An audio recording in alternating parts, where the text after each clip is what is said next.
இன்னொன்று தொழுகை தான் நான் சொல்றது போல இறை அல்லாஹ் என்னை பார்த்து கொண்டிருக்கின்ற உணர்வு ஏற்பது.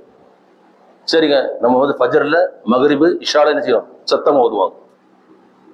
அதே சமயத்திலே நாம் மனதுக்குள்ளே ஓதக்கூடிய சில தக்பீர்கள், அதாவது சில தஸ்பீகள் இருக்குது. இது தக்பீர் கட்டோன்னு சனா ஓதணும், அது இன்னி மஜவத்து ஓதணும், ருக்கூல சுபான ரபியில் அலி ஓதணும், இது சுஜூதுல சுபான ரபியில் ஓதணும், சமையல்லாரும் நக்கல் வந்து குறைஞ்சபட்சம் சொல்லணும், அத்தையாத்து ஓதணும், செலவாத்து ஓதணும். இதை யாரும் சொல்லாம இருக்கிறோமா? சொல்லுங்களே, தொழுக கூட நமக்கு தெரியும். ஏன்னா யாரும் என்னை கேட்காவிட்டாலும் அல்லாஹ் என்னை கேட்டுக் கொண்டிருக்கிறான். அல்லாஹ் என்ன பார்த்துட்டு இருக்கிறான். என்னன்னா அவசரம், நானும் 4 ரக்காயத்தை 2 ரக்காயத்தை 3 ரக்காயத்தை தூசி தொட மாட்டோம், 4 ரக்காயத்தை தொழுவோம், கொஞ்சம் வேகமான தொழுவோம். தொழுகையில் என்ன சொன்னா, அல்லாஹ் முஃமினூன் அல்லதீன ஃபீ ஸலாத்திஹிம் காஷியூன், முஃமின்கள் வெற்றி அடைந்து விட்டார்கள், அவர்கள் தொழுகையிலே உள்ளச்சத்தோடு இருப்பார்கள்.